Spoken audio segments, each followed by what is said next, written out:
प्यारे बुजुर्गों, माताओं, भाई और बहनों, आप सबको ये जो नया साल शुरू हुआ है उसकी बहुत बहुत बधाई हो। जब भी नया साल शुरू होता है तो हम देखते हैं कि पिछले साल हमने क्या किया और अगले साल में हमें क्या करना चाहिए। तो जो स्लोगन इस नए साल के लिए बनाया गया है वो है मेडिटेट मोर इन 2024, कि भजन अभ्यास ज़्यादा 2024 में हम सब करें। अब भजन अभ्यास ज़्यादा क्यों करें? जब तक ये हमारी समझ में नहीं आएगा तो हम ज़्यादा भजन अभ्यास नहीं करेंगे। भजन अभ्यास जिसके ज़रिए ज़िंदगी का मकसद पूरा होता है, जो हम बार बार महापुरुषों के वचनों से सुनते चले आए हैं कि हमें करना चाहिए। अगर हम जानने की कोशिश करें कि क्यों ज़रूरी है कि ज़्यादा समय भजन अभ्यास में दिया जाए, तो सबसे पहले तो हमें ये सोचना है कि हम में क्या है जो हमें भजन अभ्यास करने से रोकता है। बहुत सी बार हम देखते हैं हमारा दिल भी करता है कि हम अभ्यास करें, लेकिन कुछ न कुछ हमारे सामने ऐसे आ जाता है जो हमें लगता है कि ये बहुत ज़रूरी है। और महापुरुष समझाते हैं कि हमारा मन जो शरीर में हमारे अंग संग है वो नहीं चाहता कि हम अभ्यास करें। मन के साथ साथ इंटेलिजेंस हमारी बुद्धि है, जिसकी समझ ज़्यादातर दुनिया की चीज़ों की ओर लगी रहती है। तो सबसे पहले ज़रूरी है कि जो हमारे दिमाग है, जो बुद्धि है, जो इंटेलिजेंस है, उसको समझ में आए कि भजन अभ्यास करना ज़रूरी क्यों है। अभी तक तो वो यही समझती चली आ रही है कि इस दुनिया में जिसमें हम जी रहे हैं यही सब कुछ है, हमें सब कुछ यही करना है, और इसीलिए दुनिया की जानकारी हम ग्रहण करना शुरू कर देते हैं। हिस्ट्री पढ़ते हैं, ज्योग्राफी पढ़ते हैं, साइंसेस पढ़ते हैं। ये दुनिया जिसमें हम जी रहे हैं उसी का ज्ञान हम ज़्यादा पाना शुरू करते हैं, क्योंकि हमारे दिमाग को लगता है कि अगर इस दुनिया की चीज़ों की हमें समझ होगी तो हमारी ज़िंदगी यहाँ बेहतर होगी। तो सबसे पहले ज़रूरी है कि अपनी इंटेलिजेंस को कन्विंस करना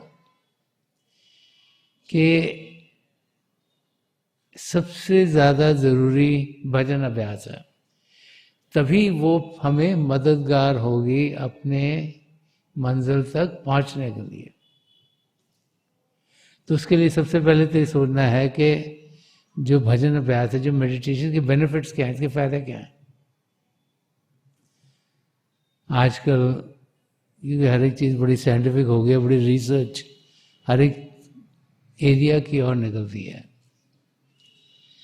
तो पिछले 40-50 सालों में भजन अभ्यास करना, मेडिटेशन करना, इस ओर ध्यान इंसान का ज़्यादा जा रहा है। और कई लोग हैं जो मेडिटेट करते हैं और बहुत से लोग हैं जो रिसर्च करते हैं कि इसका असर क्या हो रहा है। तो डॉक्टर्स जो कि शारीरिक तकलीफ़ें दूर करते हैं, वो इस नतीजे तक आज पहुँचे हैं कि अगर हम भजन अभ्यास करेंगे तो हमारा शरीर ज़्यादा तंदुरुस्त रहेगा। बहुत सी तकलीफ़ें शरीर में इसलिए आती हैं कि शरीर में तनाव बढ़ता है, स्ट्रेस और स्ट्रेन हमारी ज़िंदगी में बढ़ता चला जाता है। और जैसे तनाव बढ़ता है उस करके दिल की बीमारी, heart problems breathing problem, digestive problems, हर एक किस्म की तकलीफ जो तनाव से बढ़ती है शरीर में बढ़ती चली जाती है। वो भाई बहन जो अभ्यास करते हैं वो इन तकलीफ़ों को आसानी से झेल पाते हैं, उनका समाधान करते हैं, और यही रिसर्च आज हमें बता रही है। और भी बहुत से जो एनालिस्ट जो रिसर्च करते रहते हैं हमें ये भी समझाते हैं कि जो इमोशनल प्रॉब्लम है, जो भावनात्मक प्रॉब्लम्स हैं, जो हमारी भावनाएं कभी इधर डोल जाती हैं, कभी उधर डोल जाती हैं, कभी हमारे रिलेशनशिप्स खराब हो जाते हैं, उनमें भी वो भाई बहन जो भजन अभ्यास करते हैं वो उन तकलीफ़ों को आसानी से दूर कर पाते हैं। और जो रिसर्च इस एरिया में हो रही है उसमें यही समझ में आ रहा है कि जो हम काम करते हैं, जो हमारे काम करने की एफिशिएंसी है कि हम कितनी देर में क्या करते हैं, ये हमारा फोकस कितना ज़्यादा है, हमारा ध्यान अपने काम को करने में कैसे लगता है, तो रिसर्च यही समझा रही है कि वो भाई बहन जो अभ्यास करते हैं उनकी कंसंट्रेशन, उनका फोकस, उनकी एकाग्रता बढ़ती चली जाती है, और जैसे जैसे वो बढ़ती है वैसे वैसे थोड़े समय में वो ज़्यादा चीज़ें कर पाते हैं, उनकी एफिशिएंसी बढ़ती है। तो अगर कोई प्रोडक्शन में लगा है तो उसकी प्रोडक्शन बढ़ जाएगी, कोई पढ़ाई में लगा है तो उसकी समझ जल्दी से उसकी समझ में आ जाता है जो भी वो इंसान पढ़ रहा है, और जो भी हम काम कर रहे हैं उसमें हम देखते हैं कि हम उसे अच्छे तरीके से, बेहतर तरीके से कर पाते हैं। और फिर जब हम सही तरीके से देखें कि हम भजन अभ्यास क्यों करते हैं, तो वो इसीलिए किया जाता है कि हम अपने आप को सही रूप में जान पाए, हम जाने कि शरीर को जो ताकत दे रही है, जो हमारी आत्मा है, उसका अनुभव हम कर सकते हैं, और ये भी जाने कि उस आत्मा को उड़ान मिल सकती है, वो अंदर के मंडलों में बढ़ सकती है, उसे परमात्मा के दर्शन हो सकते हैं, वो प्रभु में एकमेक हो सकती है। तो अभ्यास करने के जो बेनिफिट्स हैं, जो फायदे हैं, वो जब हमारे मन को, हमारे दिमाग को समझ में आने की कोशिश होती है, वो समझता है, तो फिर वो मन जो हमारा बाधक था, जो हमें रोकता था अभ्यास करने से, वो हमारा मददगार बन जाता है, ताकि वो हमें समझाएगा कि नहीं अभ्यास करना ज़रूरी है, उसके लिए फिर हम समय आसानी से निकाल पाएंगे। दूसरी चीज़ जो समझने वाली है वो ये है कि जब हम अभ्यास करें हमें देखना है कि अभ्यास सही तरीके से करना कैसे है। अब वहाँ पर समझा गए हैं कि जो दिन का 10वां हिस्सा है, जो 2.5 घंटे के करीब है, वो हम अभ्यास में दें। अब अगर हम आंखें बंद करके बैठेंगे और सोचना किसी और चीज़ के बारे में शुरू कर देंगे कि कल क्या हुआ, कल क्या करना है, किससे मिलना है, किस किस्म की अपॉइंटमेंट्स हैं, और सारा ध्यान कहीं बाहर की चीज़ों में लगा रहा, तो वो फिर सही तरीके से अभ्यास करना नहीं है। तो अगर हमने ज़्यादा अभ्यास करना है तो हमें देखना है कि जो हम अभ्यास कर रहे हैं उससे हमें पूरे का पूरा फायदा होना चाहिए। ये नहीं कि आंखें बंद करके बैठ गए फिर सोते रहे, कभी इस चीज़ का कभी उस चीज़ का। ये देखना कि अभ्यास सही तरीके से कैसे करें। अगर आसपास शोरगुल होगा तो ध्यान टिक नहीं पाएगा, तो एक शांत जगह ढूंढनी ज़रूरी है। किसी भी तादाद में हम सब मिलकर अभ्यास कर सकते हैं, लेकिन देखना शरीर का हिस्सा किसी और को ना लगे, ताकि अगर वो हिलें तो हम हिल ना जाएं। हमने जब आंखें बंद करनी है तो देखना है कि ये जो आंखों के डेले आईबल सीधी सामने होने चाहिए, इनको ऊपर नहीं उठाना। कई लोग सोते हैं शिव नेत्र दसवां द्वार यहाँ है तो इन आंखों को ऊपर उठा देते हैं। हमने ये भी देखना है कि दिन भर जबकि हम और दुनिया के कार्यों में लगे हुए हैं तो हमें उस समय सिमरन करना है।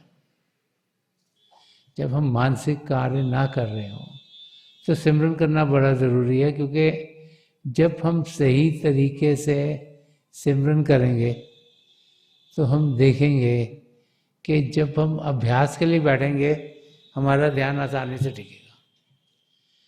तो जो तरीका है अभ्यास करने का वो सही होना चाहिए।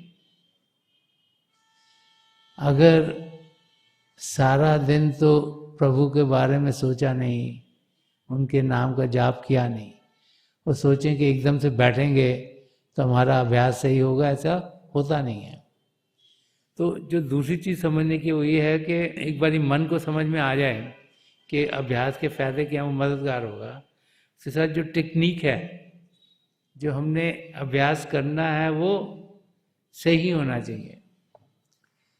और जब वो सही होगा तो हम देखेंगे कि हमारी जो तरक्की है वो रूहानियत के रास्ते पर तेजी से होगी।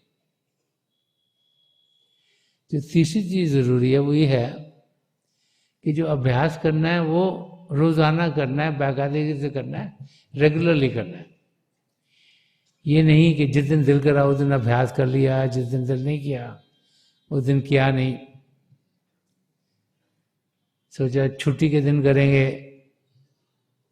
तो अभ्यास रोज़ाना करना बहुत ज़रूरी है कि जो रेगुलरिटी होती है उसके ज़रिए ही हम अपनी मंजिल तक पहुंच सकते हैं। और हम देखेंगे कि हमें कई रुकावटें आती हैं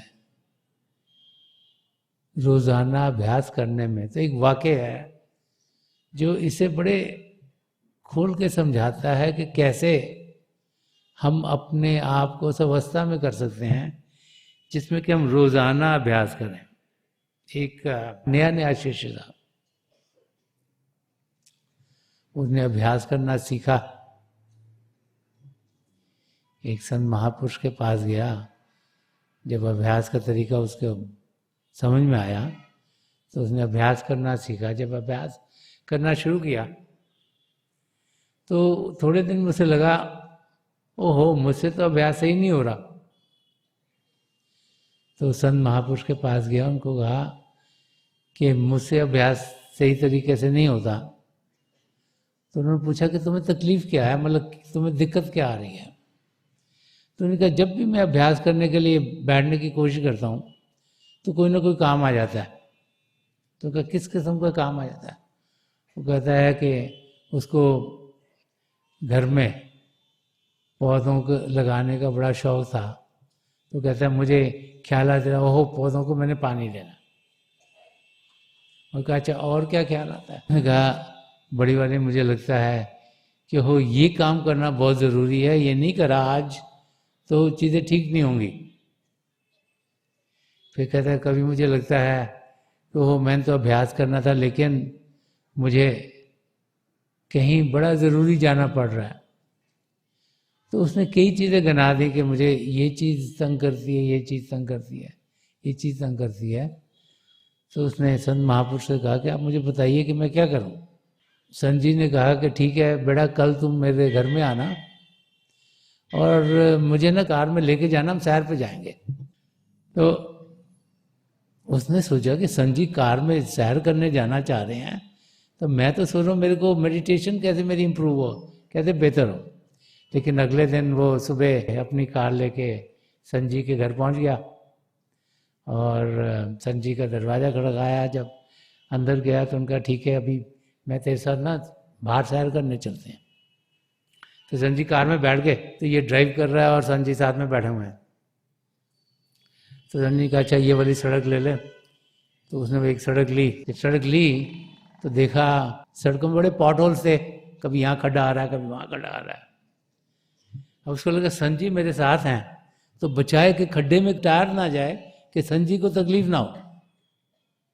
तो बड़ा आराम से ड्राइव कर रहा है, इधर से भी ट्रैफिक भी बहुत ज़्यादा था, और ये नहीं कि कारें हैं, वो कभी साइकिल यहाँ से आ रही है, कभी स्कूटर आ रहा है, कभी इलेक्ट्रिक रिक्शा आ रही है। तो बड़ा आराम से कार चला रहा था। फिर आगे गया, संजी ने कहा अच्छा इधर मुड़िया।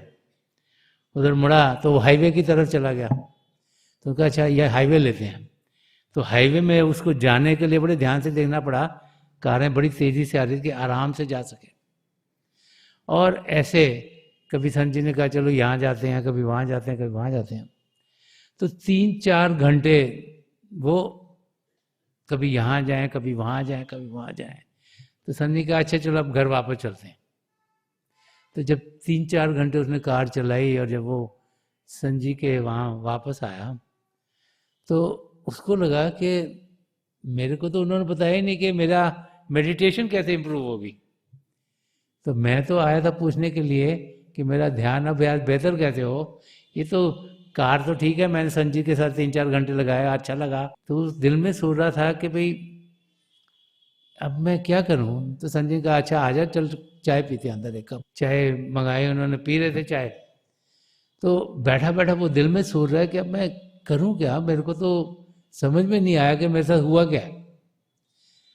तो उसने हिम्मत की और संजय से पूछा कि संजय ये तो मुझे बहुत अच्छा लगा, आप मेरे साथ गए हैं और आपने इतना समय मुझे दिया, लेकिन मेरी मेडिटेशन तो वैसी की वैसी है।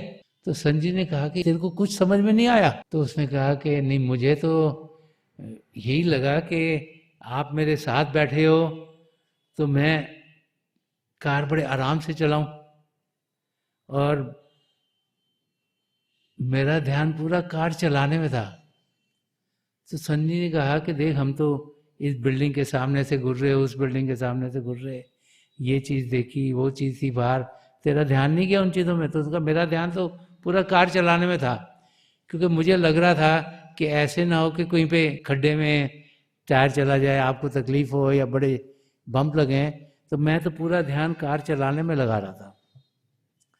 तो संजय ने उसे समझाया कि जब तुम अभ्यास करते हो तो पूरा ध्यान तुम्हें अभ्यास में देना है, और ये नहीं देखना कि ये काम बीच में आ गया कि वो काम बीच में आ गया।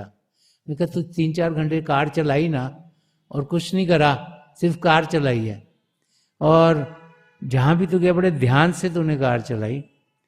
उस समय तुझे ये नहीं लगा कि अब मैंने पौधों को पानी देना है, या मेरी कोई अपॉइंटमेंट है, या मुझे कहीं पे बहुत ज़रूरी जाना है।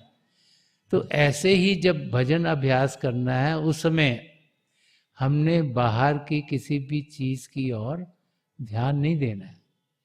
हमने ये जानना है कि अभ्यास करना बहुत ज़रूरी है, रोज़ाना करना है, और किसी चीज़ को बीच में आने नहीं देना। तो जब ये वाक्य अगर आप याद रखोगे तो आपको भी जब भी कोई चीज़ आपको अभ्यास करने से रोकेगी तो आप सोच लेना कि आप कार चला रहे हो। तो फिर ध्यान आपका सड़क पर रहता है, किसी और चीज़ में जाता नहीं। ऐसे ही आप अभ्यास कर रहे हो तब सोच लो कि आत्मा चल रही है। और दूसरी चीज जो और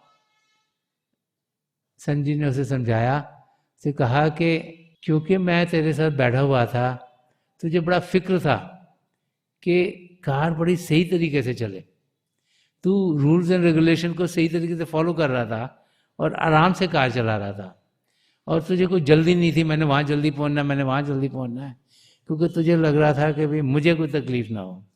तो समझाया कि जब हम अभ्यास कर रहे हैं तो हम जाने कि पिता परमेश्वर तो हमारे साथ हैं, हम बड़े आराम से बैठे हैं, कुछ जल्दी में ना हो कि क्लॉक में अलार्म लगा दिया जी अब समय हो गया ख़त्म करें अभ्यास।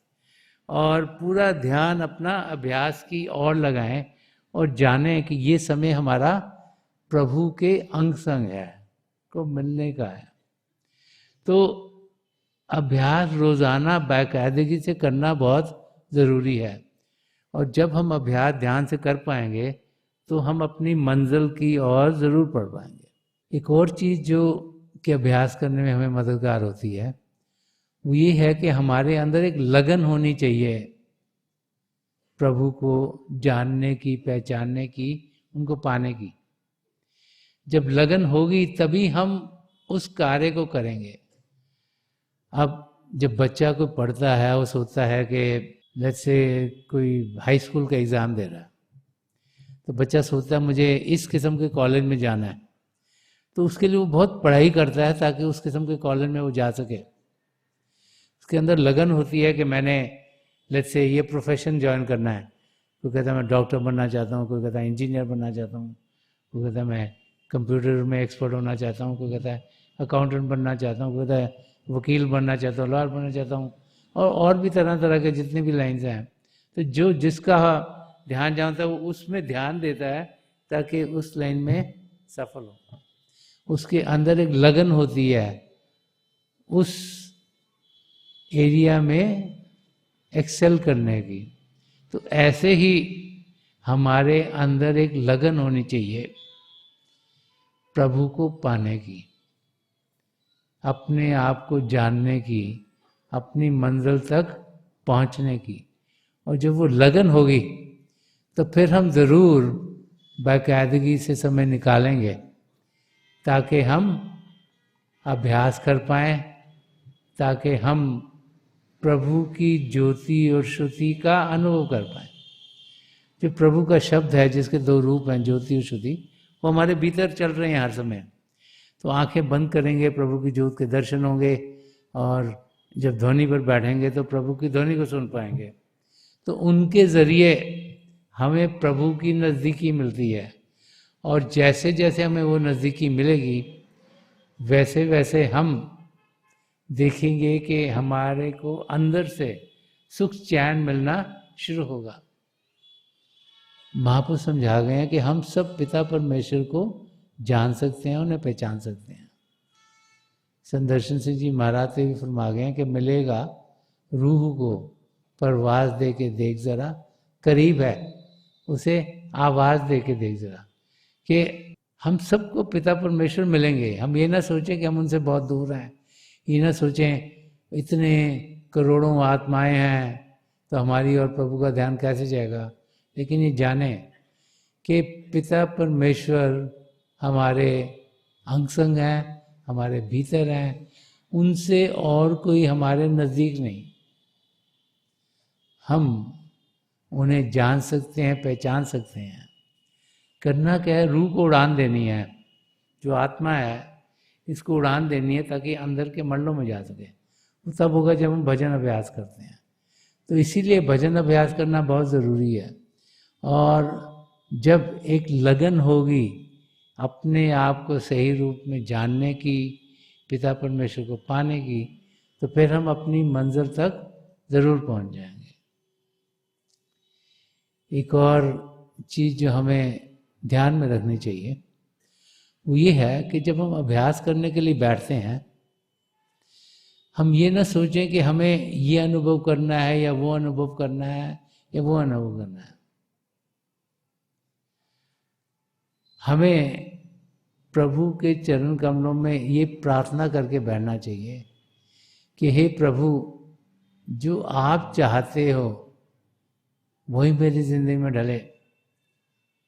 जो आपकी रज़ा है उसी रज़ा में मैं जीऊँ। संदर्शन सिंह जी महाराज ने एक जगह फरमाया कि नहीं जानता कि मैं क्या तुझसे मांगूं, नहीं जानता कि मैं क्या तुझसे मांगूं, जो मेरे लिए है भला चाहता हूँ। तो प्रार्थना हमारे अंदर से ही निकलनी चाहिए कि हे पिता परमेश्वर, मुझे तो मालूम नहीं कि मैं आपसे मांगूं क्या, क्योंकि मुझे मालूम नहीं मेरे लिए बेहतर क्या है।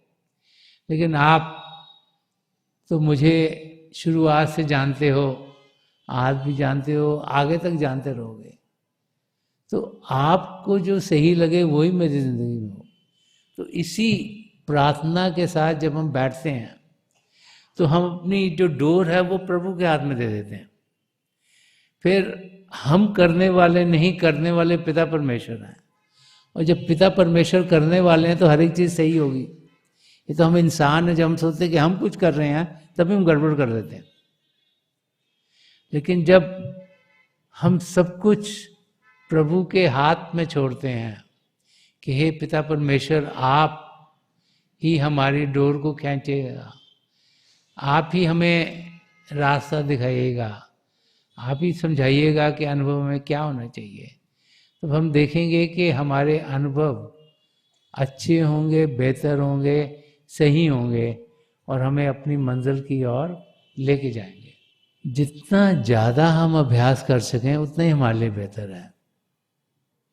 जो 10वां हिस्सा दिन का, जो 2.5 घंटे हम सबको समझाया गया, हम अभ्यास के लिए बैठे हैं, वो कम से कम है, वो ज़्यादा से ज़्यादा नहीं है। अगर उससे आप ज़्यादा बैठ सकते हैं तो आप ज़रूर बैठिएगा। और आप देखेंगे कि जैसे जैसे आप रोज़ाना अभ्यास के लिए बैठेंगे तो आपकी रुचि प्रभु को जानने की और बढ़ेगी और वो अभ्यास का समय आप बढ़ाते चले जाएंगे। ये जो नया साल शुरू हुआ है, इसमें हम सब जितना ज़्यादा अभ्यास करेंगे उतना ही हम प्रभु की नज़दीकी को पाएंगे, और जितना प्रभु की नज़दीकी को पाएंगे उतना ही सुख चैन हमारी ज़िंदगी में होगा। जब हमें ये अनुभव हो जाए कि प्रभु हमारे अंग संग हैं, तो फिर किसी चीज़ का इंसान को फिक्र नहीं रहता। वो फिक्र है जो इंसान को ख़त्म कर देता है।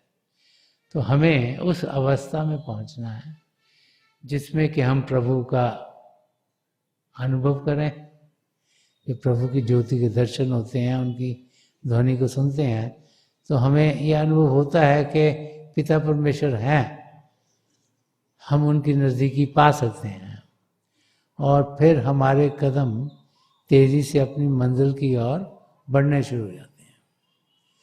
तो थोड़ी देर के लिए हम सब अभ्यास के लिए बैठ जाएं। आप जहाँ भी बैठे आराम से बैठिएगा, अपनी आंखें बंद कर लीजिएगा। जो आई बॉल्स आँखों के डेले सीधे सामने होने चाहिए, जैसे 8-10 इंच सामने फोकस हो। आंखें बंद करते ही वो भाई बहन जिन्हें नाम की देन मिली, आप सिमरन कीजिएगा। जो भाई बहन यहाँ नए हैं, आप पिता परमेश्वर के किसी भी जाति नाम का जाप कीजिएगा। जाप मन ही मन करना, ऊंचा नहीं दोहराना। आपको अपने सामने रोशनी के चिन्ह दिखेंगे, ऐसे लगे रोशनी आकर जा रही हैं। रोशनी के चक्र हो सकते हैं। समय के साथ साथ रोशनियाँ टिकेंगी, आप रोशनियों से आगे बढ़ेंगे। आसमान, सितारे, चंद्रमा, सूर्य के भी आपको दर्शन हो सकते हैं और कई खुश नसीबों को उनके सदगुरु के नूरी स्वरूप के दर्शन होंगे। और आप वहाँ पहुँचे तो उनकी आंखों में देखिएगा। तो जो चीज़ आपके लिए बेहतर है उसी यात्रा पर ये महापुरुष आपको लेके जाएंगे। मेरी प्रभु के चरण कमलों में जो कृषि संची के महापुरुष हुए हैं, हजूर बाबा सावन सिंह जी महाराज, परम संत कृपाल सिंह जी महाराज और दयाल पुरुष संत दर्शन सिंह जी महाराज की चरण कमलों में यही प्रार्थना है कि जो जो हम सबके लिए बेहतर हो ये महापुरुष हमें दें, हमें सबके साथ जोड़ें और हमारे भीतर प्रभु की ज्योत के हमें दर्शन करवाएं। थोड़ी देर में मैं आपको इस बैठक से उठाऊंगा और मेरी शुभकामनाएं आप सबके साथ हैं।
छोड़ दीजिए जी, हाँ प्लीज लीव।